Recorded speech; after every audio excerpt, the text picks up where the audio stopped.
Bona tarda, amics, amigues, senyors acadèmics, senyores acadèmiques. L'acadèmic Sergio Vila San Juan en farà una breu presentació. Bona tarda. Bona tarda, amigues i amics. El passat mes de febrer inauguràvem aquesta conferència, aquest cicle sobre figures polèmiques de la història amb una xerrada del doctor Ruiz Domènech, que va ser un gran èxit, i vam omplir aquesta sala. Era un dels objectius, fer divulgació de les activitats de l'acadèmia i portar nous públics. Després d'aquest febrer ja sabeu el que va passar, i precisament el problema que tenim en aquest moment és que no podem omplir les nostres sales tal com ens agradaria, precisament per totes les prevencions que ens toca. La segona conferència és de la doctora Isabel de Riquer, una de les nostres grans autoritats amb la cultura medieval, tant a la facultat com pels seus escrits, traduccions, edicions. I Isabel de Riquer parlarà sobre la polèmica de Elcano i Magallanes. Aquesta conferència ens permet una de les missions que jo crec que té aquesta acadèmia, que és fer que el passat més llunyà toqui amb el present més avantguardista, perquè amb aquesta conferència inaugurem la transmissió amb streaming d'activitats de l'acadèmia, i aquesta conferència a més quedarà penjada al YouTube, amb la qual també inaugurem una nova forma de treballar que, no hay mal que por bien no venga, confiem en que doni bons resultats de cara al futur. Té la paraula Isabel de Riquer. Muchas gracias. El 10 de agosto de 2019 se cumplieron 500 años de la salida desde Sevilla de la expedición naval que, al mando de Fernando de Magallanes, iba en busca de una ruta más corta de la habitual para llegar a las Islas de las Especias, el llamado el Maluco o las Islas Molucas. Desde el 2017 se han ido sucediendo los actos oficiales, congresos internacionales en Valladolid, Sanlúcar de Barrameda, en Burgos, en Sevilla, las exposiciones, sobre todo la del Archivo General de Indias, el viaje más largo, estupenda, y también otra en la Biblioteca Nacional de Madrid, pero que fue muy poco visitada durante muy pocos días porque coincidió con el inicio de la epidemia. Se han hecho reproducciones de las naves a tamaño natural y también como maquetas. Se han organizado vueltas al mundo en todo tipo de barcos, desde navegantes solitarios hasta grandes cruceros con miles de pasajeros.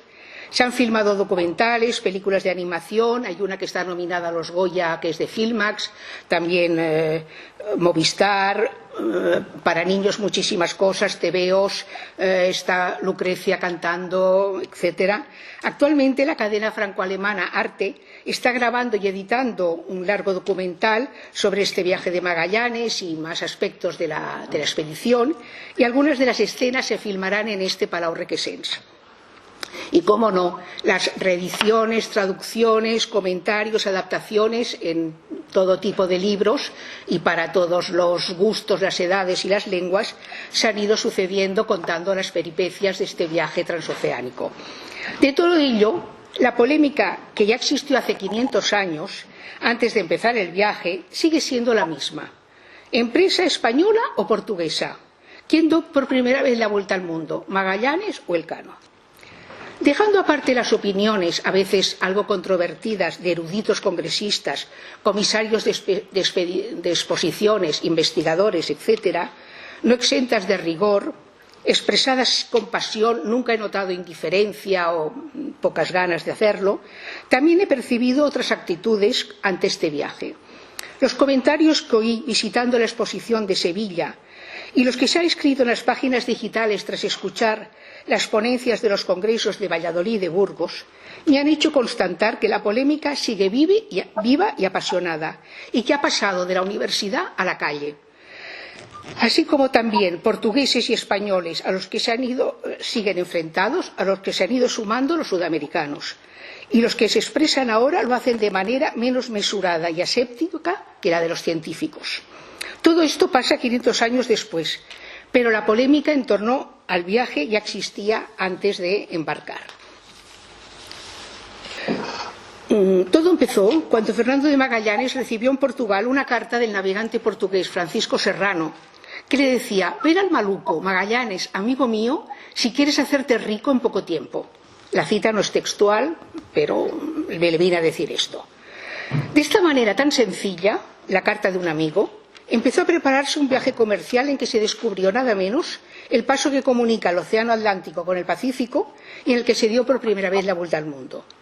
Magallanes y Serrano ya habían estado en las Molucas en 1511 en una expedición comercial portuguesa, un viaje con grandes dificultades marítimas, pero que llegó a buen fin. Magallanes regresó, pero Serrano se quedó en Ternate, una isla de las que luego se llamarán Filipinas, y tenía la doble función de agente comercial portugués, pero también era el consejero principal del sultán de la isla. Tuvo allí mujer, nativa, tuvo hijos, pasaron los años y como a Serrano le iban tan bien las cosas allí, escribió la famosa carta a su amigo Magallanes invitándole a reunirse con él. Nunca se encontraron, porque Francisco Serrano murió envenenado en Indonesia por uno de estos sultanes que él tanto quería. Castilla y Portugal se disputaban el control de estas islas de Indonesia, algunas grandes, otras pequeñas, la mayoría volcánicas, pero rebosantes de especias.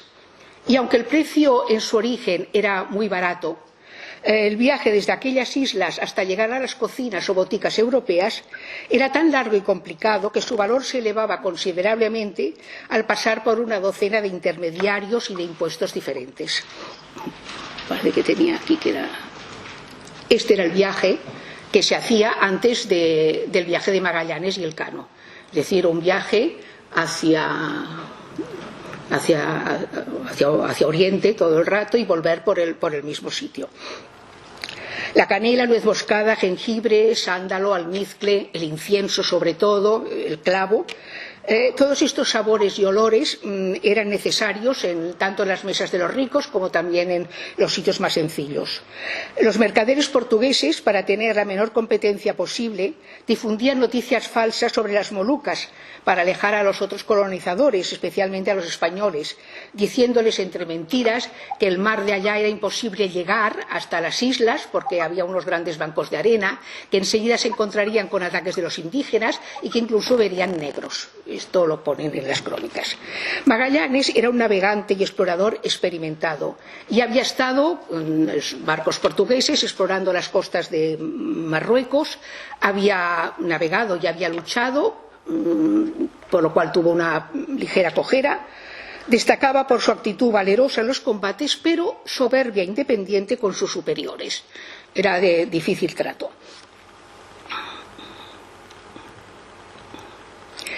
En 1513 Magallanes, que quizá todavía no tenía 30 años, se presentó ante el rey de Portugal, Manuel I el Afortunado, le pidió licencia no para retirarse, sino para aumentar de categoría. Le fue denegada. Magallanes hizo una segunda petición: comandar un barco mercante que fuera por África, las Indias y el Brasil, barcos que salían de Lisboa o de otros puertos portugueses cada mes o algunos cada semana, pero el rey, mal aconsejado, también le fue denegado. Es decir, que no era por voluntad del rey, sino que era por todos estos otros armadores, capitanes, etcétera, pilotos que no les gustaba Magallanes. Obtuvo una modesta pensión, nada adecuada a su categoría. La reacción de Magallanes fue drástica. Abandonaría el servicio con el rey de Portugal e iría a presentarse ante Carlos I, que aún no era emperador. Pero esto no lo dijo a nadie. Pasó en Lisboa y en otros lugares portugueses 3 o 4 años, quizá 5, preparándose. Sacaba información a pilotos, a marineros, consultaba mapas de las expediciones que se guardaban muy en secreto en los archivos reales portugueses.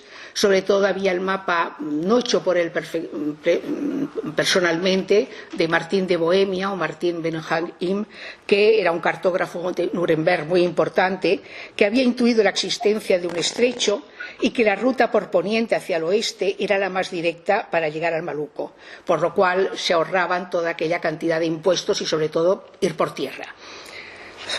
Con Falero,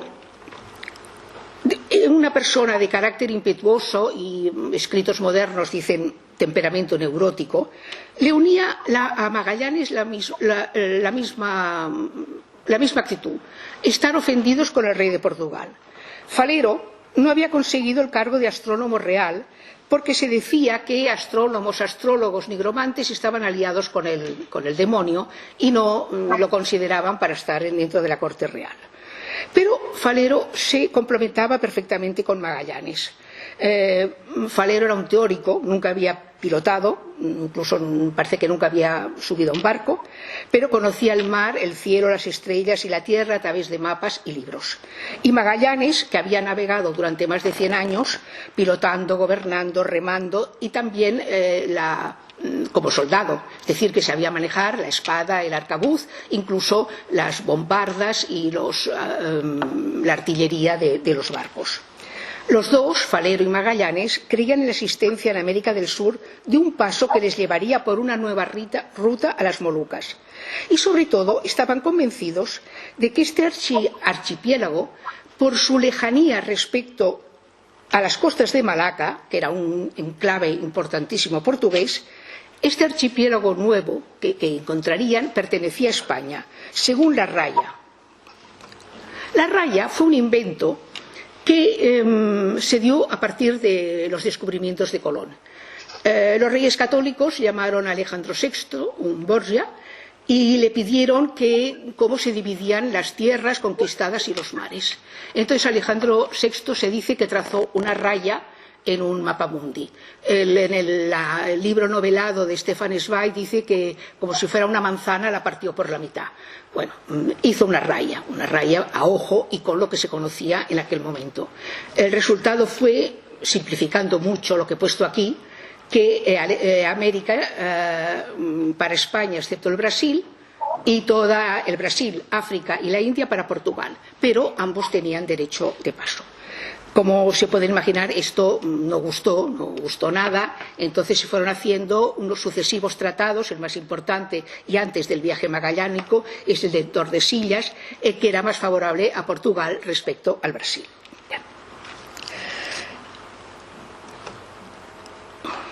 Bueno, parece que no me toca esto.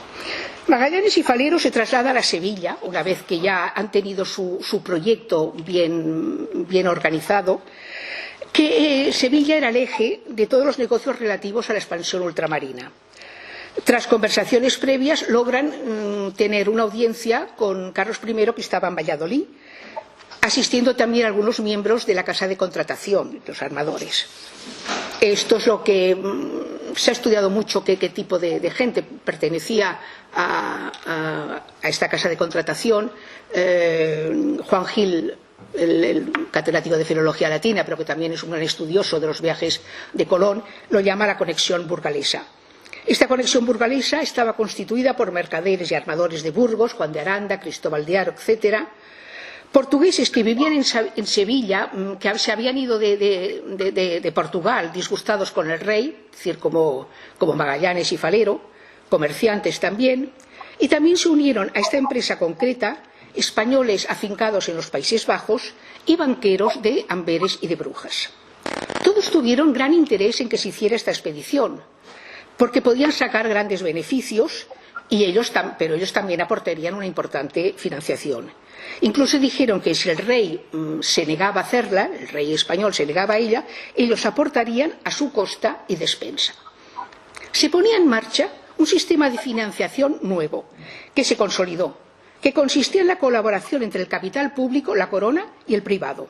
No solo el de estos armadores y comerciantes ricos, sino también, como consta en el Archivo General de Indias, capitanes, maestres de las naves, es decir, gente menos rica o no rica, aportando menor cuantía, pero aportando algo. Fue también fundamental para la empresa el que la apoyara entusiásticamente el arzobispo de Burgos, Juan Rodríguez de Fonseca, porque tenía mucho interés en que se llevara a cabo. El prestigio personal de Magallanes, la manera tan segura que debió tener de presentar el proyecto junto con Falero, la oportunidad de dar al joven rey Carlos éxitos ultramarinos como los que habían tenido sus abuelos, el tener también una gran financiación, hizo que la propuesta fuera aceptada. Magallanes renunció a la ciudadanía portuguesa, se desnaturalizó del reino con públicas y solemnes demostraciones y pasó a servir a Carlos I. Antes de emprender el viaje, Carlos I ya dio a Magallanes y a Falero títulos en propiedad de adelantados, gobernadores durante 10 años. También a Magallanes fue armado caballero de Santiago, se le concedió cartas de naturaleza en todos los reinos de Castilla. Bueno, todo antes de partir quedaron muy bien acompañados. En el Archivo General de las Indias, se guardan las instrucciones que dictó el rey de España para el viaje, que es un ejemplo de buen juicio de los objetivos y del cuidado que se puso para esta expedición. Se organiza, pues, la Armada de la Especiería. En primer lugar, hace falta barcos. 5 serán las naos o naves adquiridas para ellos. Eran de segunda mano. Todas tuvieron que ser reparadas y aprestadas para atravesar el océano en un viaje que en aquel momento se preveía ya que duraría 2 años. Dejarlas en óptimas condiciones supuso un incremento de casi el 60% de lo que costaban. Durante este periodo de preparativos se vivieron algunos incidentes y varios intentos por parte de la corona portuguesa para impedir la expedición. Presiones a Carlos I de rey a rey, a Magallanes también muchísimas, sobre todo imputándole de delitos, etcétera. Pero Magallanes contestó que no sabía causa para dejar al rey de España que tanta merced le había hecho. Magallanes tuvo dificultades en reunir tripulantes. El que la dirigiese un portugués podía tener algo que ver, pero no fue decisivo, pues en Castilla había una larga tradición de expediciones mandadas por extranjeros: Cristóbal Colón genovés, Sebastián Caboto veneciano, etc. La primera razón era que el viaje era largo, ya se preveían, lo que he dicho, 2 años, que estaba lleno de peligros, que se iría a tierras potencialmente hostiles. Por eso los marineros españoles se mostraban renuentes a alistarse y hubo que completar los huecos con naturales de otros países, una representación bastante completa de la gente de mar de la Europa occidental, pero esto también era lo habitual. Es la procedencia de los tribunales. Poco antes de iniciarse la travesía, la navegación, Falero, el astrónomo, astrólogo, etcétera, que había recibido tantos regalos y regalías de Carlos I, tuvo un bajón de ánimo y a consecuencia de ello predijo que la expedición sería un desastre y no embarcó. Tomó su lugar el astrónomo Andrés de San Martín, un sevillano muy amigo de Magallanes, pero que murió asesinado en una de las islas Filipinas. La flotilla que capitanea Magallanes conformaba una armada real con hombres, pertrechos y víveres. Se componía de 5 naves, ninguna carabela ni bergantín, lo que la diferenciaba de expediciones anteriores. Eran barcos de carga que respondían a las exigencias de la misión, pues se tenía que volver muy cargado y ya iban muy cargados con los víveres, los pertrechos, las armas, las mercancías de rescate, etcétera, para ir hasta allá. Aquí los buques eran espacio en que personas vivían, ya se lo pueden imaginar, hacinadas, fatal, en 1,5 metros cuadrados. Magallanes estaría al mando de la Trinidad. Los capitanes eran todos españoles, pertenecían a la baja nobleza, todos estaban relacionados, parientes, amigos del arzobispo Fonseca. Son estos: Luis de Mendoza, Juan Serrano, Gaspar de Quesada, Juan de Cartagena, etcétera. Los capitanes acostumbraban a ser hombres de armas, soldados, y los pilotos y contramaestres eran los que gobernaban las naves. Esta es una reproducción de la Victoria. La expedición partió de Sevilla, atravesó el Guadalquivir, que se ve aquí perfectamente, el Guadalquivir con sus barcos, y alta mar. El 10 de agosto de 1519 salió a mar abierto en Sanlúcar de Barrameda. 10 días después, Magallanes desde el principio no comunicó a ninguno de los capitanes de las otras naves la ruta que había decidido tomar, aunque el rey Carlos había instado a todos los expedicionarios a dar testimonio de sus vivencias. Esta transparencia, inédita en aquel siglo, era un seguro. Si cualquiera podía contarlo, ningún capitán se atrevería a incumplir órdenes o hacer algo que no tuviera que hacer. Las tensiones entre los españoles y los portugueses fueron constantes desde el principio. La más completa de las relaciones que poseemos del viaje, la de Antonio Pigafetta, embarcado en la Trinidad, lo expresa así: El capitán general, Fernando Magallanes, había decidido emprender tan larga navegación por el océano, en donde siempre hay impetuosos vientos y grandes tempestades, sin decir a ninguno de sus hombres la naturaleza del viaje que quería hacer, para que no se le distrajeran en la preparación de algo tan grande y maravilloso como llegó a realizar con la ayuda de Dios. Por ello, los capitanes que le acompañaban le tenían gran odio, no por otro motivo, sino porque él era portugués y ellos españoles. Antonio Pigafetta, 1492, natural de Vicenza, nordeste de Italia, tendría unos 27 años cuando se enroló, gracias a la influencia del arzobispo Fonseca. Él tenía influencia con el patriarca de Venecia, el patriarca de Venecia amigo del arzobispo de Burgos, y de esta manera se enroló Antonio Pigafetta. Era en calidad de sobresaliente. En la lista de tripulantes pone Antonio Lombardo, porque era de la región de Lombardía, sobresaliente. Los sobresalientes era un grupo muy numeroso de tripulantes, era una tradición marítima que arranca en el siglo XIII, que no eran gente de mar, sino que eran como amigos, criados de los oficiales, que a veces tenían la función de intérpretes, si sabían lenguas, también otras veces eran escribanos, también los clérigos que se añadieron a la expedición también tenían este cargo de sobresaliente. Pigafetta escribió la crónica más extensa que hay del primer viaje alrededor del mundo. Era un humanista interesado por la filología, la etnografía y la historia natural. Es el que más datos tomó in situ de la expedición y todo lo redactó poco después de desembarcar en Sevilla. Tuvo una gran capacidad de seleccionar y de saber distinguir lo que valía la pena conservar. Esto es después. Pigafetta, hombre de Magallanes, ha sido el principal causante del desconocimiento sobre el Cano, porque en su relación no lo nombra ni una sola vez, y eso que convivió en aquellas condiciones tan extremas, en aquella promiscuidad continua, tanto en tierra como en mar, durante 3 años, y fue el capitán además que lo trajo a tierra. Aquello buscando indicio nomástico, no sale en absoluto en el libro de Pigafetta.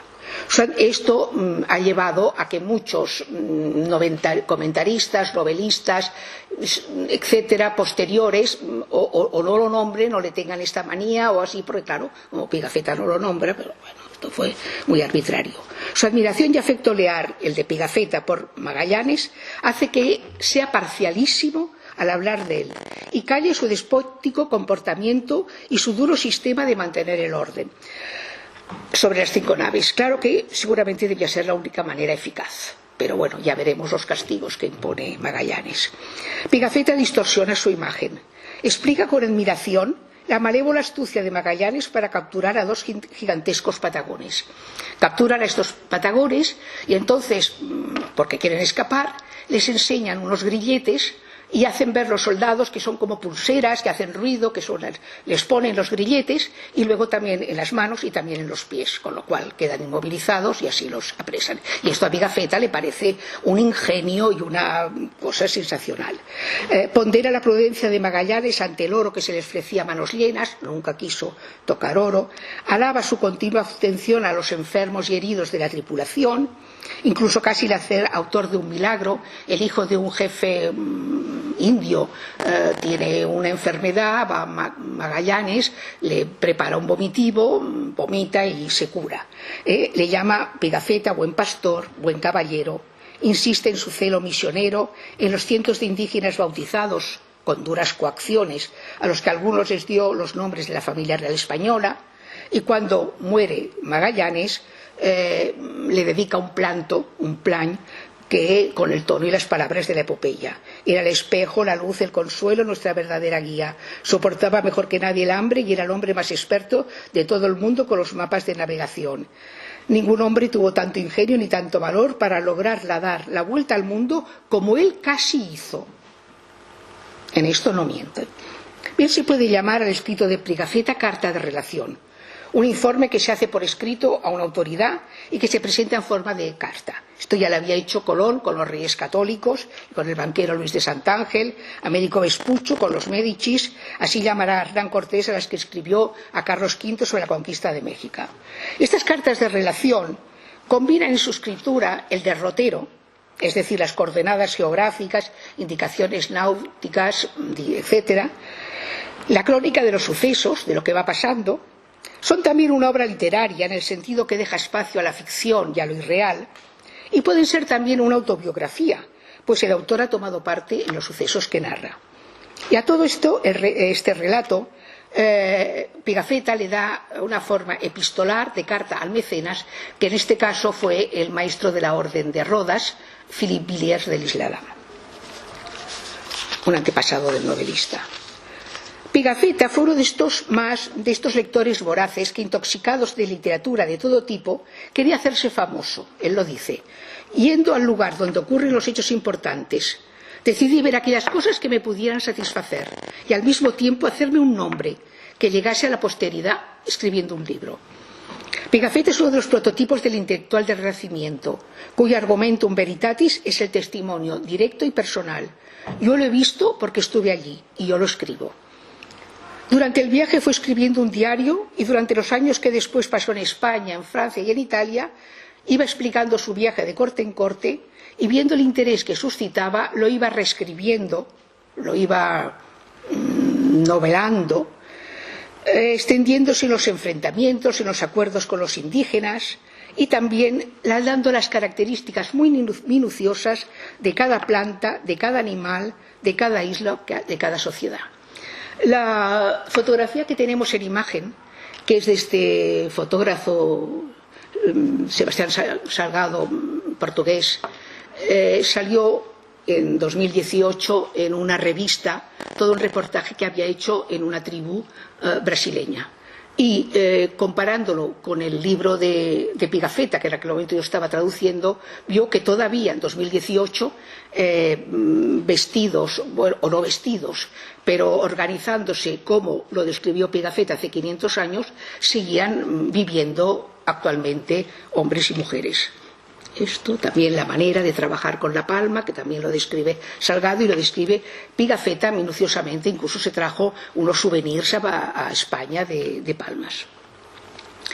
Cuando Pigafetta tiene que describir al guanaco, no sabe cómo hacerlo. Entonces tiene que acudir a varios animales, que es decir, este animal tiene esto: cabeza, orejas de mulo, cuerpo de camello, patas de ciervo, cola de caballo, relincha como este último. Quien leía en el siglo XVI a Pigafetta se debía imaginar que se debió ver rodeado de monstruos, porque tanto sean animales nuevos, que vio muchísimos, indudablemente, como también frutas nuevas, las tenía que describir siempre con unos referentes que hubiera tenido. Se parece a la pera, pero es del color de otro animal, bueno, de otra fruta, etc. O sea, que va todo el rato comparándolo de esta manera. Añadió también en el relato sus emociones personales: admiración sin límites por Magallanes, silencio sobre el Cano. Imprimió al viaje, ya de por sí extraordinario, el estilo heroico que había encontrado en muchas de sus lecturas. No solo las largas compilaciones que ya había de libros de viajes, italianas, portugueses, españolas, sino también las de viajes imaginarios, como los que realizaron San Borondón, Alejandro Magno o Jean de Mandeville. También añadió las fantasías de los libros de caballerías, que fueron compañía habitual en el equipaje de los conquistadores del Nuevo Mundo. Antiguas historias inverosímiles que se fueron repitiendo siglo tras siglo, libro tras libro. E incluso en este tipo de relatos de descubrimiento, Colón, Vespucho, Pigafetta, tan reales, tan verídicos y tan modernos, ninguno de los que escribieron su viaje se resisten a no hablar sobre determinadas leyendas o mitos que no vieron ni llegaron a conocer porque son irreales, porque son imposibles. Y tuvieron que refugiarse en la fórmula: yo no lo he visto, pero me lo han contado. O me lo ha contado el piloto más viejo. O me lo ha contado uno que murió. Leer a Pigafetta en el siglo XVI debió ser este asombro, lo que hizo que algunos cronistas de Indias, sobre todo Gómara y etcétera, omitieran todas estas fantasías, no las pusieran porque no les parecía que no eran verdad. Entre ellas son que hay en una isla hombres y mujeres enanos que tienen las orejas tan grandes que les sirven de manta, que en la isla de Timor hay demonios, que portadores se pasean hombres sin cabeza. Esto me lo dijo el piloto más viejo. También la minuciosa descripción que tiene de la China y del palacio del rey de la China, lugar que nunca pasó la expedición de Magallanes, y lo cuenta minuciosamente, habitación por habitación, dragón por dragón, y también habla de la mítica isla de las mujeres. Como Marco Polo, como Colón y como Belucho, Pigafetta no vio las Amazonas, que tanto se había escrito de sus costumbres.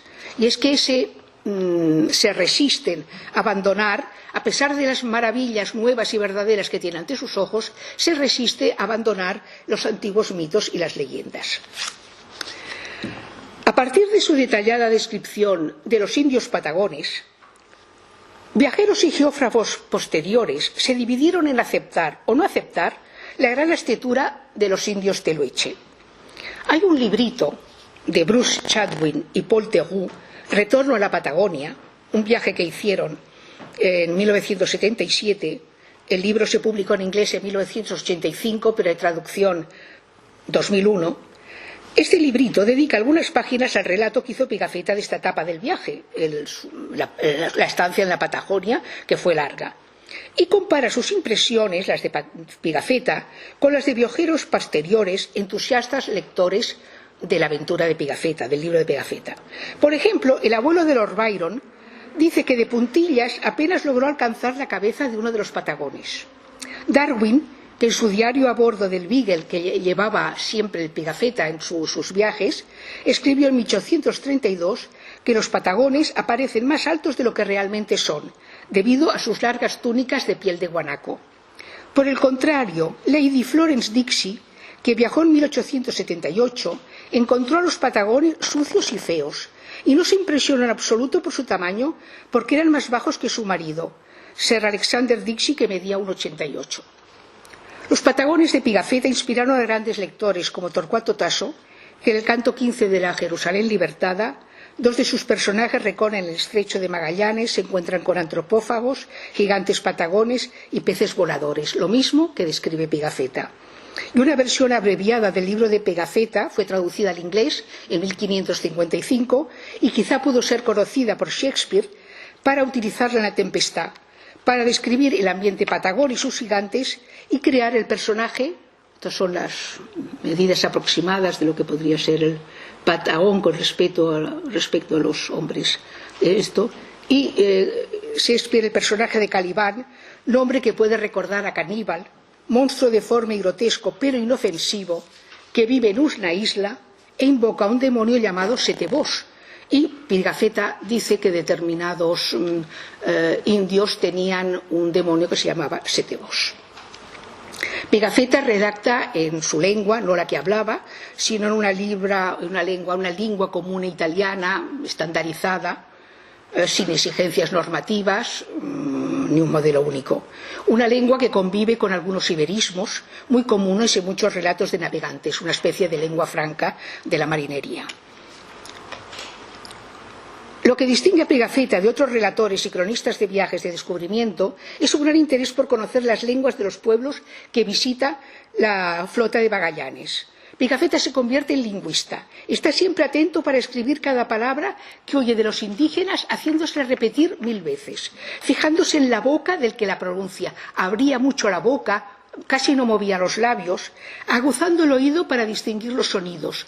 Voce sottile, otras veces forte, o sea, fuerte también. Es interesantísimo este proceso que describe Pigafetta, que tenía una cadena de intermediarios y preguntaba insistentemente a los marineros que habían navegado por aquellos mares.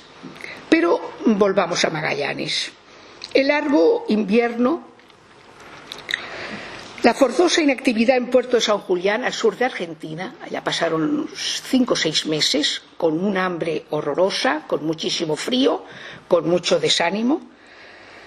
Magallanes, a finales de marzo, ordena reducir las raciones de víveres y todo esto acumulado favoreció una rebelión y algunos capitanes españoles se apoderaron de los 3 navíos. Juan de Cartagena,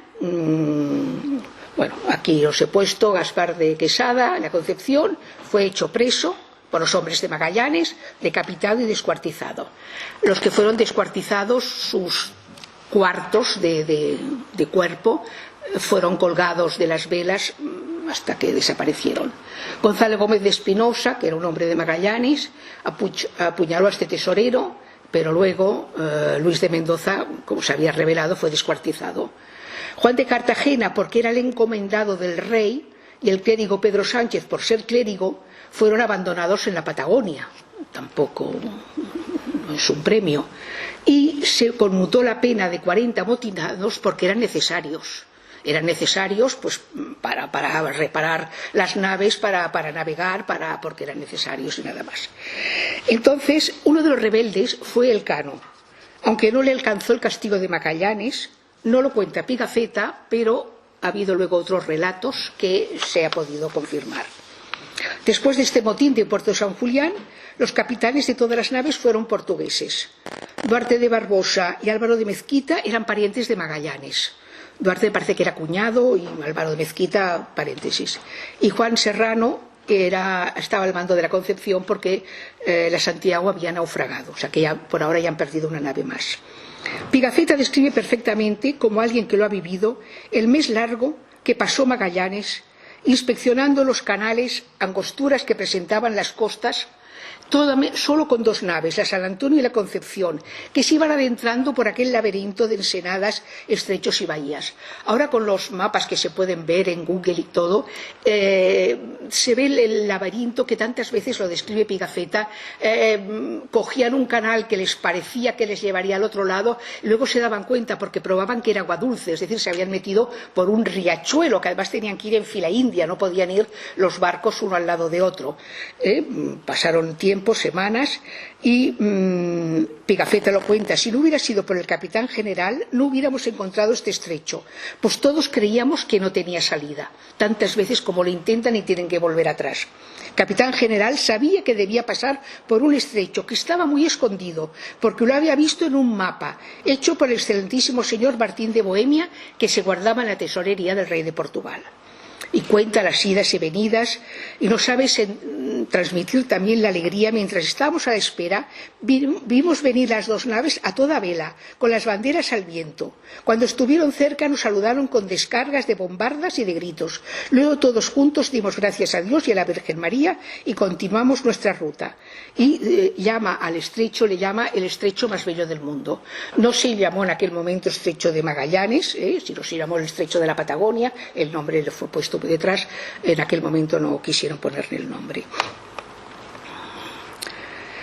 Pigafetta no achaca a una gran imprudencia y temeridad de Magallanes el que se adentrara en una isla de las que luego se llamarán Filipinas, Mactán, con solo 50 hombres armados, se enfrentara a 1000 guerreros locales en la playa.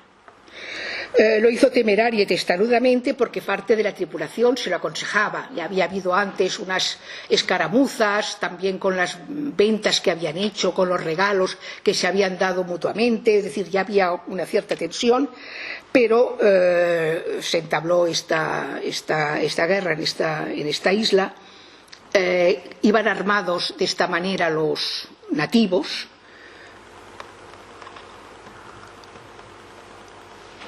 Es la batalla de Mactán, en las Filipinas, 50 hombres contra más de 1500, como lo dice Pigafetta.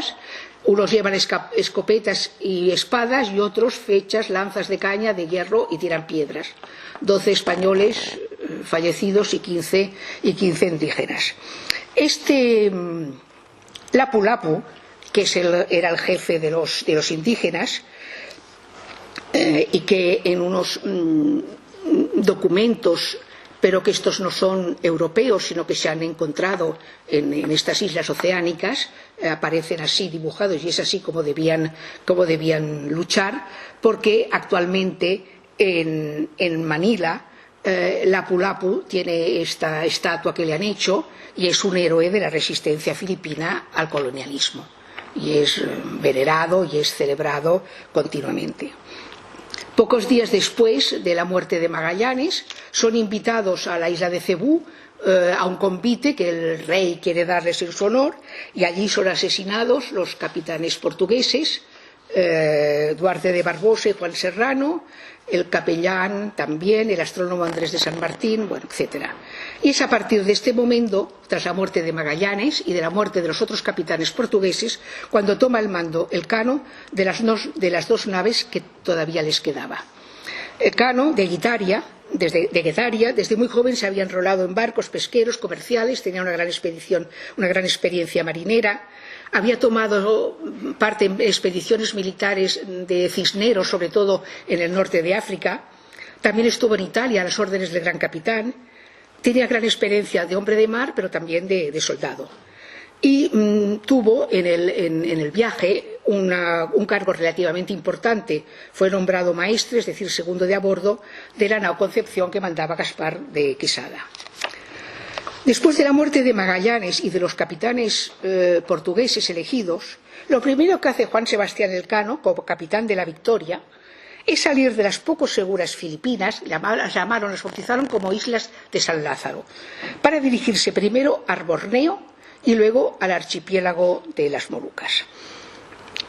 Allí se abastecieron, en todas estas islas, habían abastecido de agua, carne, fruta, comerciaron con el clavo, la nuez moscada, el sándalo. Es decir, el viaje comercial más importante empieza ahora, después que han pasado tantas calamidades, porque ni en la Argentina, ni en Chile, ni todo han encontrado nada, ni han podido hacer nada más que pasar.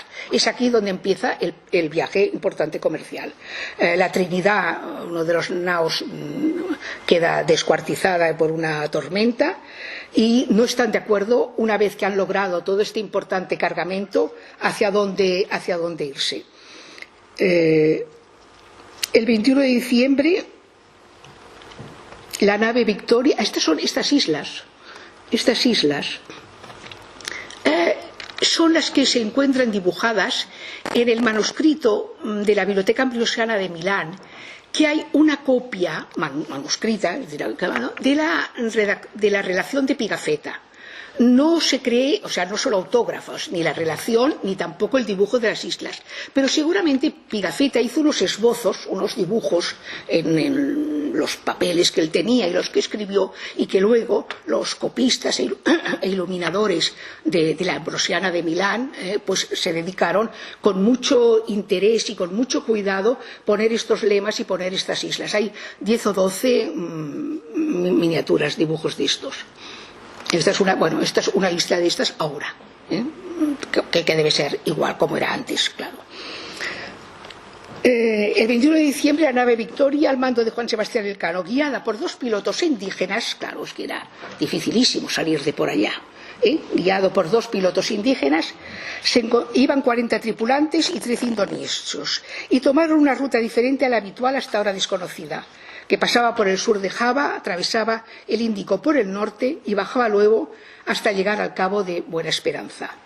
Hasta llegar a Cabo Verde, navegaron 160 días sin tocar tierra, sin vísperas apenas, con la nao Victoria bañada por la broma, que era un molusco que se comía la madera peor que las termitas.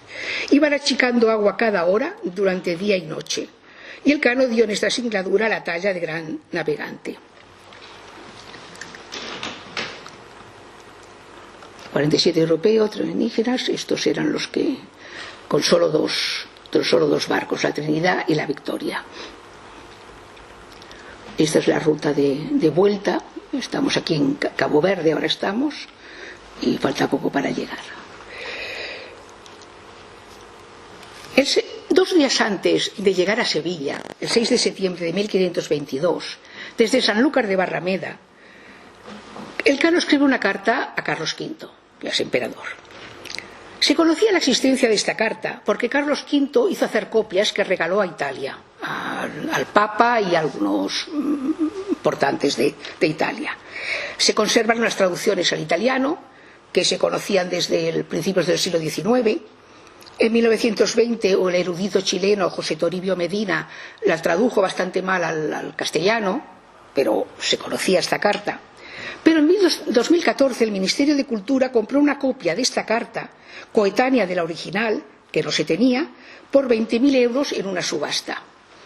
El Archivo Histórico de Euskadi dio a conocer en 2016 la carta original del Elcano a Carlos V. Se la recuperó porque estaba en una vieja casa-torre de un municipio de Guipúzcoa y la estudió y se la dieron al director de este archivo histórico de Euskadi, Borja Guiragalde. El documento es muy interesante, no consta por cuánto la compraron. El documento es muy interesante por ser el único manuscrito escrito a mano por el propio navegante y que da bastante información sobre su personalidad. Bueno, aquí he subrayado un poco lo que es más importante, que después de pasar el estrecho al Mar del Sur, fallecimiento del capitán Fernando de Magallanes, con otros muchos también. Lo que está orgulloso él, hemos descubierto y redondeado toda la redondez del mundo, y lo que más acaba y con mucho interés, suplico que los muchos trabajos, sudores y hambre y sed, frío, calor que esta gente ha pasado en tu servicio, les hagas merced de la cuarta parte veintena de sus cajas e quintalada. Es decir, es esto de preocuparse por los suyos, Elcano. El rey acusa recibo y le manda que acuda a verle acompañado de 2 personas de las que han venido con él, las más cuerdas y de mejor razón. Y también le comunica que está ordenando que hagan lo necesario para que se cumplan todo lo que ha pedido. La nave Victoria llegó con solo 18 hombres, los más flacos y destrozados que podía ser, como dice un cronista de Indias, el 8 de septiembre de 1522. Traían tratados de paz con muchos de los reyes de las islas con los que habían hecho comercio, un buen cargamento de especias, cuya venta cubrió todos los gastos de la expedición, y se había dado por primera vez la vuelta al mundo de Levante al Poniente. Los acompañantes del Cano ante el rey, aquí está esta audiencia que les concedió, fueron un piloto, Francisco Albo, y el barbero de la Concepción, Eduardo Bustamante.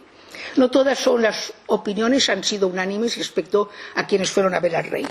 Y algún contemporáneo, bueno, algún escritor, por ejemplo, Stefan Zweig, dice que en vez del barbero fue Pigafetta, pero Pigafetta no lo vio porque lo hubiera dicho. Sí que fue más adelante a otra audiencia con el emperador. Carlos V asignó al Cano la renta vitalicia de 500 ducados de oro, título nobiliario, blasón heráldico, con el globo terráqueo y la divisa Primus Circumdedis Me. Los resultados científicos del viaje, bueno, estos son las 5 naves. La Victoria es la única que llegó el 10 de septiembre. San Antonio ya en 1521 llegó por su cuenta, más tarde. La Trinidad fue abordada por los portugueses en las Molucas, la Concepción abandonada y quemada, y la Santiago, que había naufragado porque era quizá la más endeble. La vuelta al mundo se habían dado estas millas marítimas, 80.000 y 84 días, son bastante más de los 2 meses, de los 2 años que se habían previsto. Los logros, podríamos decir, fue incuestionable que la Tierra era redonda, que las zonas tropicales y las antípodas estaban habitadas. Cambiaron los conocimientos acerca de la proporción entre agua y tierra, pues en contra de lo que se creía, la superficie del mar era muchísimo mayor que la de las tierras que emergían.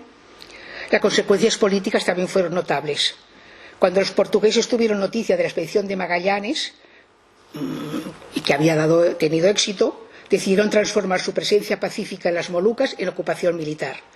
Portugal se quedó con el monopolio del clavo, y las guerras con los indígenas de las islas indonésiticas se hicieron muy frecuentes.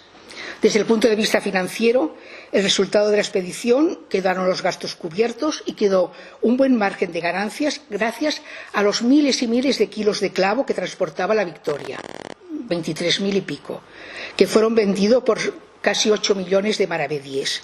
Y la canela, la nuez moscada y el macis, etcétera, también fueron bien vendidos, pero no tanto como el clavo. Todavía había dudas sobre la pertenencia de las Molucas, la raya esta que no acababan de aclararse. El Cano fue comisionado por el emperador Carlos en los encuentros que hubo con representantes del rey de Portugal, en Elvas y en Badajoz, y no se llegó a ningún acuerdo, debido a la dificultad de calcular exactamente las coordenadas geográficas, establecer si el archipiélago de las Molucas pertenecía a España o a Portugal. El Cano, en una siguiente expedición al Maluco en 1525, también salió desde La Coruña, 7 naves, 450 hombres, y falleció en el Pacífico en 1526 por intoxicación Primero se dijo que era el escorbuto, pero luego más investigaciones, más documentación, por la ingesta de un gran pez, posiblemente una barracuda. La ruta de las especias inaugurada por Magallanes era demasiado larga, difícil y costosa. Además, los portugueses, aliados con algunos reyes de aquellas islas, castigaron duramente a los españoles. Era preciso buscar otras rutas, buscar otros pasos que no fueran el estrecho, y que las sucesivas expediciones no encontraron. Además, iban llegando ya del Nuevo Mundo algo más sólido y menos efímero que las especies. Cortés trajo de México oro y plata, más tarde también estos metales llegaron desde el Perú. Carlos V se había casado con Isabel de Portugal en 1526 y las presiones diplomáticas lograron que la corona española, a cambio de 350.000 ducados de oro, no financiara más expediciones a las Molucas. Una expedición militar que partió de México en 1564 bajo el mando de Andrés de Urdaneta conquistó Cebú, que se convirtió, y fue cuando se llamaron las islas de San Lázaro las Filipinas, y se convirtió en la capital de los dominios españoles. Y este viaje de Andrés de Urdaneta se encontró finalmente una ruta de regreso corta, que iba desde Manila a Acapulco, y que se conoció con el nombre de la Ruta de Poniente o Tornaviaje. Volviendo a Pigafetta, al regresar a España tuvo otra entrevista con Carlos V, le llevó como obsequio un libro escrito por mis propias manos que narraba las cosas pasadas día a día durante nuestro viaje, es decir, que le dio como los apuntes. Por lo que escribe Pigafetta, me fui de allí lo antes que pude. Parece que en España no fue acogido con entusiasmo ni consideración, y tampoco recibió ningún tipo de recompensa honorífica. Se le pagó, lo que estaba estipulado se le pagó, pero no obtuvo nada más. Pigafetta se dirigió luego al rey de Portugal, que ya era Juan III, al que le explicó todo lo que había visto, sin hacer otro comentario, y se fue enseguida, porque Magallanes era ya considerado en Portugal como un traidor, y a Pigafetta quizá no le gustó lo que vio oír en la corte. Durante unos años Pigafetta se dedicó a visitar a personas influyentes a las que explicaba su viaje y creía que podrían patrocinar la publicación de su libro. Les llevaba algunos souvenirs, lo explica él, algunos regalos del otro hemisferio, pájaros disecados, objetos hechos con palmas. Lo intentó con María Luisa de Saboya, la regente de Francia, de Francisco I, lo intentó con Isabel de Gonzaga, con prelados de Venecia, con el Papa Clemente VI.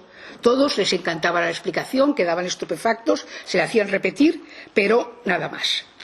No se lo publicaban. Finalmente, Pigafetta se acercó en Viterbo, donde era la sede provisional del maestro de la Orden de Rodas, y le apremió el acabar de escribir el relato del viaje, y en 1530 salió este libro dedicado a Villiers. Esto es lo utilizado para esta charla. Esta documentación, este es el portal de los archivos españoles, y dentro del portal de los archivos españoles lo que hay del Archivo General de las Indias, el relato de Pigafetta, que fue ya impreso enseguida en italiano, francés y todo, pero eran versiones más que el verdadero. Luego también este contramaestre piloto de la Victoria hizo un derrotero, unas notas náuticas. Ginés de Mafra, el piloto, muy bien lo que dice. Luego también que esto se ha encontrado posteriormente y se ha dado a conocer durante este siglo, casi siglo XXI, la declaración de 2 marineros tripulantes de la Victoria, que esto está en el archivo de Lisboa, esta carta de Elcano al emperador de Sanlúcar de Barrameda. Luego, lo que oyeron en la corte de Carlos V, 2 cortesanos, Maximiliano Transilvano y Pedro Mártir de Anglería, lo hicieron redactar en latín, y lo fueron, desde la corte de Carlos V, esparciendo, explicando el viaje por toda Europa. Es decir, que se conoció una versión escrita en latín mucho antes que la de Pigafetta. Y luego los historiadores de Indias, de Lope de Gómara, Fernández de Oviedo, Bartolomé de las Casas. Y luego, que es interesantísima, esta página web, rutalcano.com. Rutalcano.com está creada por un ingeniero, Tomás Mazón, aficionado de los viajes de Magallanes, y actualmente es la página más completa, con documentación antigua, moderna, está al día de todo, y bueno, está lo mejor. Muchas gracias por su atención. Bona tarda, moltes gràcies.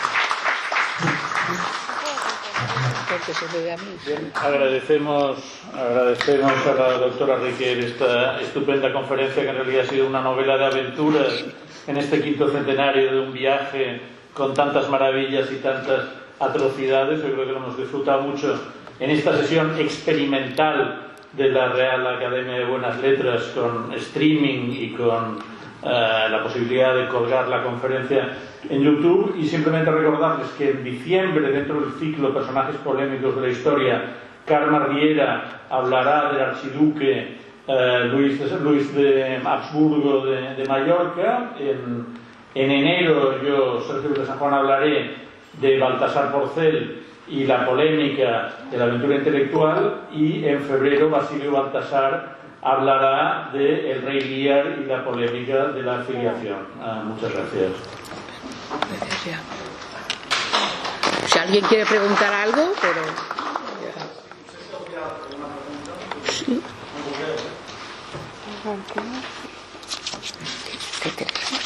Bueno, yo tengo una pregunta. Bueno, ¿Por qué no sí. había ningún catalán en este debate? Bueno, esta pregunta es la segunda vez que me hacen. Esta conferencia más o menos cambiada, así lo he echado 2 o 3 veces.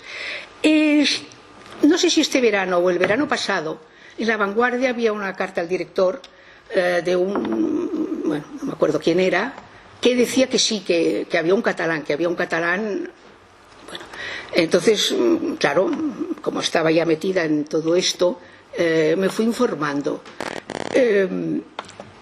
Él quizá, no sé de dónde lo sacó, tampoco en la carta de La Vanguardia ponía dónde lo había sacado, no lo ponía. En resumen, no hubo, pero tampoco no es de extrañar. Vemos todos más o menos de dónde proceden: el norte, Extremadura, el sur, Galicia, donde hay todo este movimiento, los armadores, el negocio. Las proclamas supongo que debieron ser por todas partes, pero no hay este interés o esta posibilidad o lo que fuera de que no hubiera. Parece que el más cercano es uno de Castellón, el que tenemos más cercano. No lo hubo. Bueno. ¿No había un veto? ¿Un qué? Los catalanes para el Mediterráneo. ¿Y quién lo ponía este veto? No. Sí, no, que yo sepa, no sé. No había mucha salida exploratoria tampoco. También los que se embarcaron con Colón y otros, vemos de dónde son los marineros, y todos tienden o el norte, menos Galicia, pero sí, y luego mucho Extremadura y la parte occidental de Andalucía. Lo que pasa, y luego y de interior. Luego también hacía falta soldados y otro tipo de gente de armas. Y pues muchas gracias, buenas noches y fins la propera.